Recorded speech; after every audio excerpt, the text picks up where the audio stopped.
जीवन में बड़ा लक्ष्य रखने की जरूरत है। लो एम इज ए क्राइम। जीवन में छोटा लक्ष्य है ना, ये अपराध है। लक्ष्य बड़ा होना चाहिए और लक्ष्य की ओर चलने की कोशिश होना चाहिए। वैसे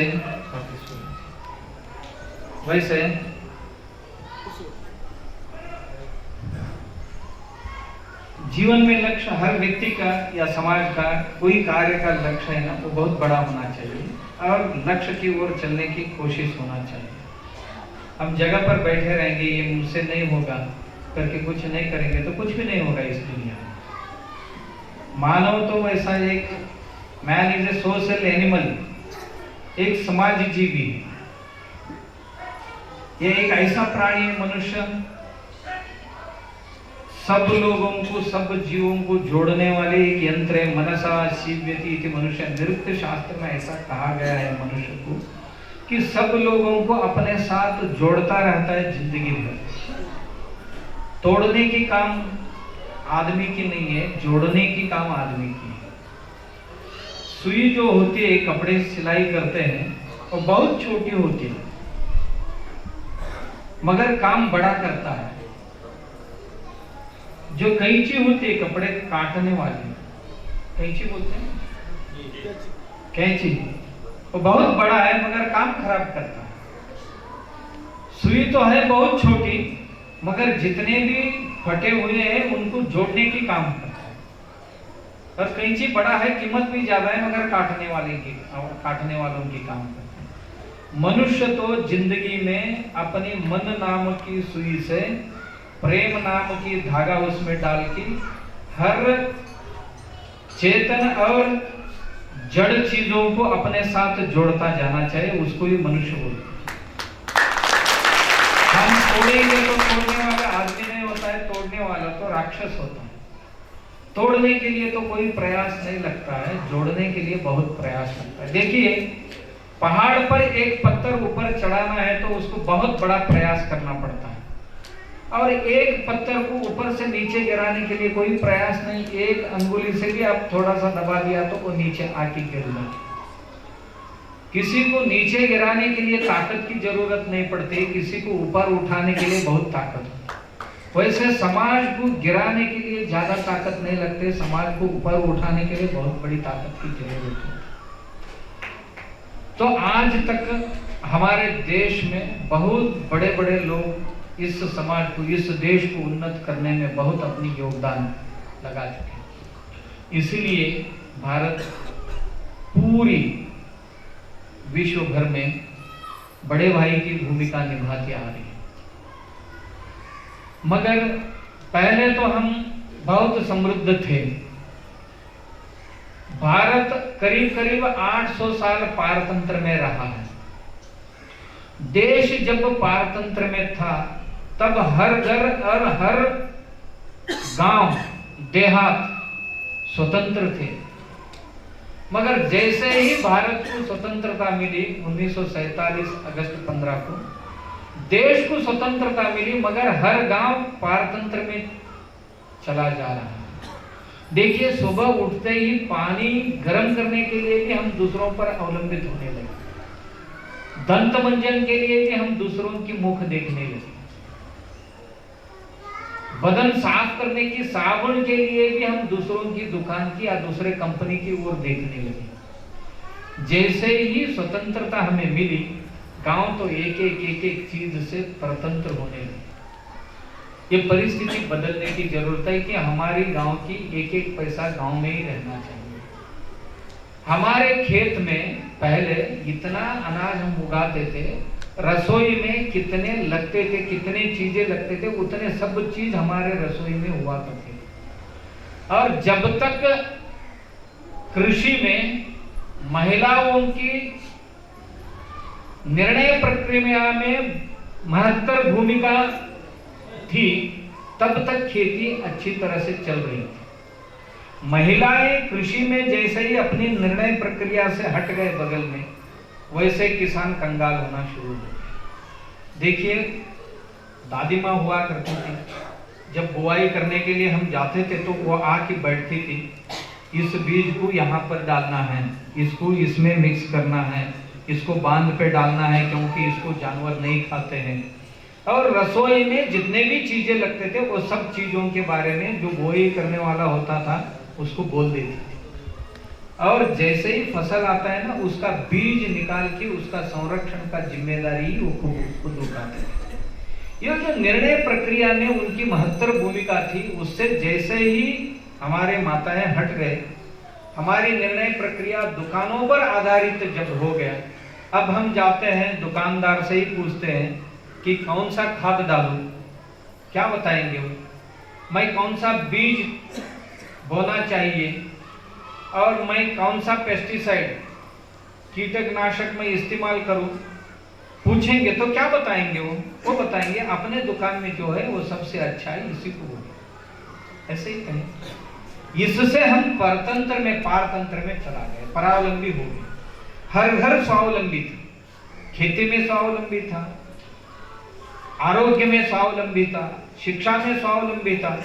हमारे बच्चों को संस्कार करने के लिए बाहर के लोगों के आने की जरूरत नहीं पड़ती थी।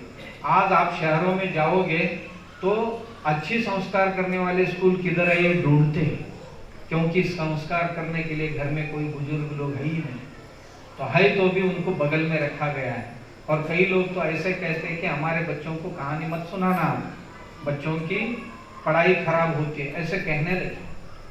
इसका असर ये हुआ, जिस स्कूल में एक सन्नागरिक बनने की हम आकांक्षा रखते थे, बड़े बड़े स्कूल जो है हमारे देश में, जहां पर 2 लाख 4 लाख साल के लिए फी भर के हम पढ़ाई करवाते हैं, जो कोई टेक्निकल इंस्टीट्यूट हो, कुछ भी हो, कई अच्छे होंगे, मगर बहुत ज्यादातर स्कूल कॉलेजों में नागरिक नहीं बनता है, दरोडेखोर बनने लगा। अब देखिए, मेडिकल पढ़ाने के लिए हमारे बच्चों को भेजते हैं हम, 3 करोड़ 4 करोड़ देके भेज देते हैं। क्या हमारा लड़का डॉक्टर बन के आएगा? बहुत लोगों को लगता है कि मैं 4 करोड़ फी भर की या डोनेशन दे की उसको पढ़ाई के लिए, डॉक्टर बनने के लिए भेज रहा हूं, क्या डॉक्टर बन के आएगा? डॉक्टर बन के नहीं आएगा, वो एक टेररिस्ट बन के आएगा। टेररिस्ट यानी उग्रवादी, दहशतवादी। दहशतवादी तो वहां जाके मारते हैं, डॉक्टर तो हॉस्पिटल में मार देते हैं, क्योंकि जो इतना खर्चा करके गया है वहां जाके इतना ऐश आराम करता है, कुछ पढ़ता भी नहीं है, इतना पैसा उसको दे रहे हैं, तो आते ही एक बड़ा हॉस्पिटल खोलने के लिए सोचता है। जितने पेशेंट आते हैं मर जाते हैं, क्योंकि जो सीखना चाहिए वो सीखा ही नहीं, पैसे के आधार पर वो पढ़ाई उनका हुआ और पैसा दिया इसीलिए ये डीम्ड यूनिवर्सिटी वालों ने उनको सर्टिफिकेट दिया। और दूसरा, और किसी को हम पढ़ाते हैं तो वो पढ़ते पढ़ते ही ये सोचता है कि मैं ज्यादा पैसा कैसे कमा सकता हूँ। इसीलिए हम एक अच्छी व्यक्ति बनाने के बजाय कुछ एक दरोडेखोर को बनाते। अच्छी व्यक्ति तो स्कूल में नहीं बनती, अच्छी व्यक्ति तो घर में जो बुजुर्ग लोग हैं वही बनाते थे। दादी माँ दादा लोग जो है यही अच्छी व्यक्ति बनाने की यंत्र थे। ये आहिस्ते आहिस्ते हमारी जो न्यूक्लियर फैमिली बोलते हैं ना, अणु परिवार, छोटी छोटी परिवार जैसे होने लगे, वैसे इन लोगों को हमने वृद्धाश्रम दिखाना शुरू कर दिया। अभी तो यहाँ ये नहीं है, तो शहरों में जाओगे कि उनकी 2 या 3 लड़के लड़कियां हैं, वो कोई अमेरिका में है, कोई इंग्लैंड में है, कनाडा में है, मगर अब बुढ़ापे में तो उनके पास कोई है ही नहीं। परसों ही मेरे पास एक व्यक्ति आई थी, उन्होंने कहा कि पत्नी तो जा चुकी थी, पिताश्री अकेले थे, पूना में उसका बड़ा लड़का इंजीनियर था जिसको 1.5 लाख रुपए तनख्वाह है। वो एक दिन कहा कि रविवार के दिन शनिवार के दिन, पिताश्री आपको मैं तीर्थ यात्रा करवा के लाऊंगा, चलिए मेरे साथ। तो उसको लगा कि मेरा लड़का बुढ़ापे में मुझे तीर्थ यात्रा करवाने ले जा रहा है। आए उनके साथ। कोल्हापुर में महालक्ष्मी जी के बहुत बड़ा मंदिर है, उसके अड़ोस पड़ोस में सतारा वगैरह कई तीर्थ क्षेत्र है। शनिवार का दिन पूरा तीर्थ क्षेत्र दर्शन करवाए, रविवार को कोल्हापुर में आया, महालक्ष्मी जी के दर्शन करवाए, फिर एसटी स्टैंड में आए और पिताश्री को वहां बिठाया। पिताजी मैं गाड़ी लगी है क्या देख के आता हूँ, आप इधर बैठिए कह दिया। तो पिताश्री वहां बैठ गए। जो बस देखने के लिए गया वो रात 8 बज गया तो भी आया नहीं। पिताश्री के ध्यान में आया मुझे लड़का तीर्थ यात्रा के लिए नहीं आया था, इधर छोड़ के जाने के लिए आया। वो एक वृद्धाश्रम में आया था। मैं वृद्धाश्रम के प्रोग्राम में जब गया था तब मुझे वो अपनी जीवन कहानी सुनाने लगा। क्या ये संस्कार है हमारे समाज के? हमारी सभ्यता ये है? नहीं। तो हमारे घर में अच्छे लोग ही अच्छे लोगों को बनाते थे। ये हमारी खेती बर्बाद हो, जो धरती माँ हमें अन्न देती है वो नहीं देने देती। हम तो हर दिन जहर लाते हैं, जहर बोते हैं, जहर पानी के साथ आके हमारे कुएं में, हमारे बोरवेल में समाविष्ट हो जाते। फिर पीने के लिए हम तो कभी भी मूल व्याधि क्या बोलते हैं, नहीं फिस्तुल, हर दिन जो मट्टा पीता है उसको भगंदर कभी नहीं होता। अभी तो मट्टा हमने दूर किया, इसीलिए सब बीमारियां हमारे घर में। जब तक गाय घर में थी तब बीमारियां डरते थे इस घर में जाओ या न जाओ। जैसे ही गाय को हटा दिया तो सब बीमार। हर गांव में मज्जा संस्था की प्रॉब्लम, हर व्यक्ति की घुटने में प्रॉब्लम है, हर व्यक्ति का जहर की कण हमारे पेट में जाए। इसीलिए खेती, जैविक खेती होने की जरूरत है। ये समय की जरूरत है, बाद में बाकी का खेती का आप सोचो। और अपने घर के लिए जितने भी चीजें लगेंगे उतने सब 1 एकड़ में आ सकते हैं। आपको आने वाले 2-3 महीने में संजीव जी अपने खेत में बनवा के दिखाएंगे। इसके साथ साथ दंडित कैसे करें उसको? जो हफ्ते में 1 दिन यहां आना छोड़ के अपने खेत में जाता था, उसको दंड ये करते थे कि हम लोग उसको समय बजी भाईबंद जो होते हैं, एक बड़ा घराना होता है उनका, कई कुछ शाखाएं बन गई है, तो उनको रिक्वेस्ट किया कि आप घराने में एक बनाइए, कई दिन वहां जाइए, बाकी जो है उसको बाद में बनाइए। अपने घर में आ जाता है वापस, पानी के साथ वापस आ जाता है। हमारे पैर जो हम घूमते हैं उसको लगती घर में आता है। हमारी जानवर जो इधर उधर घूमने जाते हैं उनके साथ वापस घर में आते हैं। कई धूल के साथ हमारे घर वापस आ जाता है। उस वही आके हमारे जो चीज क्या करेंगे, इसको साफ करेंगे या नहीं करेंगे? हमने ये सर्वे करवाया, कुल मिलाकर जितने भी बीमारियां हैं उसमें 50% बीमारियां सिर्फ हम खुले में शौच करने से होते हैं। यदि खुले में शौच बंद कर दिया तो 50% बीमारी। हम शेरगेवाड़ी में एक प्रयोग किया कि हर दिन वहां पर डॉक्टर आया करते थे सुबह और शाम। जब पूरा गांव खुले शौच बैठना बंद कर दिया, अब 15 दिन वो जिम्मेदारी संभालती है। हमारी पालन पोषण घर के माताएं करती, उनकी इज्जत जो है वो करना, उनकी इज्जत जो है, गौरव जो है, सम्मान हो वो संभालना। हमारे दोनों बगल में मातृशक्ति बैठे रहते शौच के लिए। कोई एक व्यक्ति आता है तो उठ के खड़े होते हैं, वो जाते ही बैठ जाते हैं, फिर दूसरा आता है तो फिर खड़ा होना पड़ता है। तो 2-4 बार ऐसा करके फिर वो बेजार होकर चले जाते हैं। ये ठीक है। हमारी मातृशक्ति इतना गौरवान्वित नहीं होना चाहिए, अगौरवान्वित नहीं होना चाहिए। उनको गौरव होना चाहिए। उनका गौरव वही है कि दिन में क्या हमें स्वातंत्र मिलकर सभ्य समाज में ये नहीं होना चाहिए। हमारे लिए कुछ भी हो, मगर हमारी बचपन से आज तक जो पालन पोषण हमारे सब ये देखते हैं, उन मातृशक्ति की गौरव होने की जरूरत है। उस गौरव के लिए कुछ न हो मगर एक शौचालय बनने की जरूरत है। अपनी पत्नी के स्मृति में गोल गुंबज बनाया, दुनिया के 7 अद्भुतों में एक है। एक बार आवाज दिया तो 7 बार प्रतिध्वनित होता है। गोल गुंबज बना है, यही आगरा में आप सुनिए। आप तो गोल गुंबज भी बनाना नहीं है, आपके लिए ताजमहल भी बनाना नहीं, एक लाजमहल बनाना है जरूर। एक ही व्यक्ति को हमने कॉन्ट्रैक्ट दिया, बहुत सस्ते में टॉयलेट बनने लगे, कुछ भी नहीं। घर के सामने भी कॉर्नर पे 3 फुट जगह होती है ना, उधर भी बनवा लेगी जिसको जगह नहीं। और जिसके पास पैसा नहीं हो 200 में भी टॉयलेट बन सकते, 400 रुपए में भी शौचालय बन सकते। तो मन में आना चाहिए, फिर आएगा ही उसका बदबू आएगा ही। फिर उसको यदि गोबर गैस में छोड़ देंगे, बायोगैस में छोड़ देंगे, इतना हीट होता है कि उसको जला डालता है और उसमें जितने भी रोगाणु हो सकते हैं उसको मार डालता है। सिर्फ जीवाणु जिंदा रहते हैं, वो ऊपर आ जाते हैं, वो खेत के लिए खाद बन जाते। देखिए चीन जैसे देशों में जब मेहमान आता है ना, मेहमान भी करे, क्योंकि एक एक गांव में 3-3, 4-4 लोगों के घर जाना पड़ता है उनको, उनके करीबी रिश्तेदार हुआ करते हैं उस घर में। मगर जिस घर में थैली रखता है ना, उस घर में भोजन करे या ना करे, मगर टॉयलेट तो उधर ही जाना पड़ता है। उन लोगों को पता है कि ये मानवीय मल है ना, ये सोनखत बोलते रहते हैं। जैसे हमारे गोपाल जी बता रहे थे कि एक भी व्यक्ति गोबर गैस नहीं, एक भी व्यक्ति LPG गैस नहीं इस्तेमाल करते, गोबर गैस इस्तेमाल करते। तो हम क्यों नहीं कर सकते? अब हमारे संजीव जी ने तो 1000 रुपए में गोबर गैस की मॉडल बना के रखा है और इसीलिए हम बाहर बैठते हैं। उनको हमने ऐसा किया,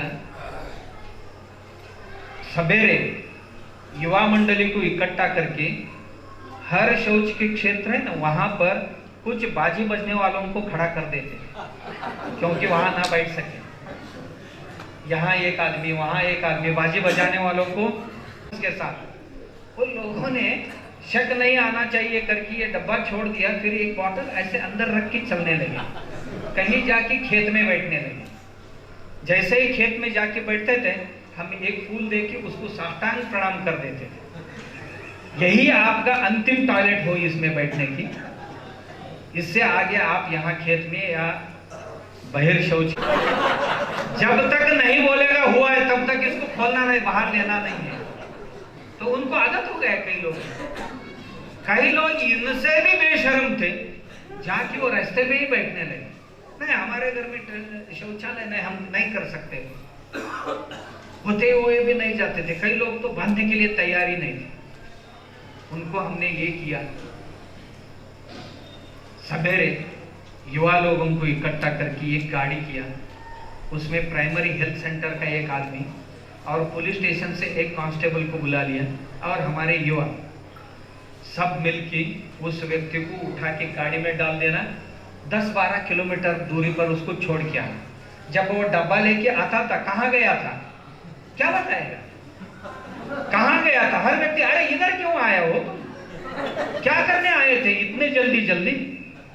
क्या बताएगा वो, मैं टॉयलेट के लिए बैठा था, मुझे उधर छोड़ के गया। ऐसा कहाँ तक बोलेगा वो? उनको हमने पुलिस स्टेशन को सौंप दिया।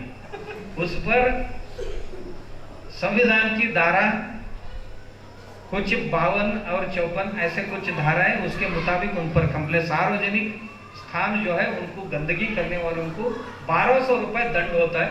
उसको कोर्ट में खड़ा करके 1200 रुपए दंड दिया। ये दंड देने से बेहतर टॉयलेट बांधना अच्छा है करके लोगों ने बांधा। ऐसे एक गांव जब पूरा हुआ तब ये भी हम हर दिन इनका रखवाली करना आसान नहीं था। जैसे इन्होंने कहा कि गुटखा कौन खा रहा है, शराब कौन पी रहा है, टायर शौच के लिए मैदान में कौन बैठता है, ये देखने के लिए हम स्कूल के छोटे छोटे बच्चे थे ना, उनको नियुक्त किया। बच्चों को कहा कोई बहिर्शौच के लिए बैठता है तो उसको पकड़ के दोगे तो आपको 100 रुपए, आपको 50 रुपए बख्शिश मिलेगा। और जो गुटखा खाएगा गांव में, शराब पिएगा उसको पकड़ के देंगे तो 50 रुपए इनाम मिलेगा। बच्चे तो किया था, जो पकड़ा जाएगा उसको 100 रुपए दंड देना पड़ेगा। 100 में ही 50 वो ग्राम पंचायत के लिए जमा करना है, उसमें ही 50 रुपए लड़के को देना है, 50 रुपए ग्राम पंचायती का आमदनी हो गई। शराब पीते पीते ही वो कह देते थे, ग्राम पंचायत को फोन कर देते, यहाँ एक आदमी शराब पीकर दंगा कर रहा है। तो ग्राम पंचायत के लोग वहां जाके फिर उसको पकड़ के लाते थे। पहले 100 रुपए दंड भी वसूल किया। कई लोगों ने शर्मिंदगी से उसको भी छोड़ दिया। मगर बहुत गांव आदर्श बने लगे। कहीं गांव तो 100% हो गए, कहीं 50% हो गए, 75% होने लगे। हमारी गांव के आरोग्य के लिए इन चीजों की जरूरत है। दूसरों के लिए कई लोग बोलते हैं कि नहीं, और टॉयलेट भी हम करते हैं, टट्टी भी हम करते हैं, उसके लिए सरकार क्यों देना चाहिए? जो देता है तो ले लीजिए, नहीं तो उनकी पैसे से बांधने की कोई जरूरत नहीं। देखिए, हर व्यक्ति, हर घर में कई लोग कहने लगे पैसा नहीं हमारे पास। मैं एक गांव में गया था, मुर्गी ढकते हैं ना, मुर्गी ढकते हैं, मुर्गी ढक के रखे थे, उसके ऊपर एक बड़ा नई टीवी रखा था। मैंने पूछा ये टीवी नया लाया है क्या? हाँ, टेबल नहीं, फिर भी घर के लोगों ने इतना उपद्रव किया तो हमने हर व्यक्ति के घर में, हाथ में, घर में मोबाइल टच स्क्रीन वाले हो सकते हैं। एक शादी होता है तो शादी में इतना पैसा हम उड़ाते हैं, हम सोचिए मत, इतना पैसा खर्चा करते हैं, कपड़े पे खर्चा करते हैं, जूते पे खर्चा करते हैं। और तो लोगों को ये समझा कि हमारे हर चीज का अभ्यास इन्होंने किया है, अब तो हम किसी तरह से इनको ना नहीं कह सकते। तो वो खुद की जिम्मेदारी।